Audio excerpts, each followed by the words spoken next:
নমস্কার বন্ধুরা, বর্ষাকাল মানেই নোনা মাছের সিজন। তো আমি এখানে আজকে 200 গ্রাম চিংড়ি নিয়ে এসেছি।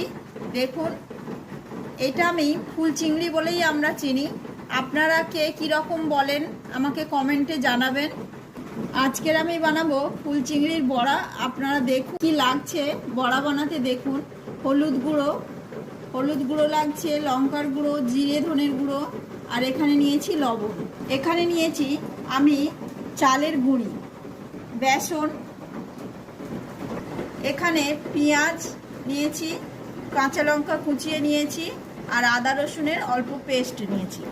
এবার আমি অল্প অল্প করে সব কিছুই মিশিয়ে নেব। দিচ্ছি পেঁয়াজ, দিয়ে দিচ্ছি কাঁচা লঙ্কা, আদা রসুনের পেস্ট, এখানে আমার যা কিছুই আছে সব কিছুই একসঙ্গে ঢেলে দিচ্ছি। এখানে আমি দিয়ে দিচ্ছি বেসন, দিয়ে দিচ্ছি চালের গুঁড়ি। সব কিছুই দেওয়ার পর আমি ভালো করে মিশিয়ে নিচ্ছি। কিছু সময়ের জন্য আমি রেখে দেব। কয়েক মিনিট পর আমি তেল দিয়ে কড়াটা গরম করে নিয়েছি। এখন আমি দিয়ে দিচ্ছি বড়াগুলো তৈরি করে নেব।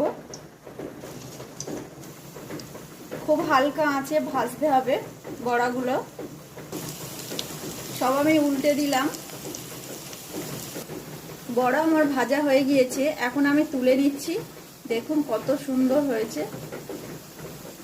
দেখুন বন্ধুরা, এখানে আমার ফুল চিংড়ির বড়া হয়ে গিয়েছে।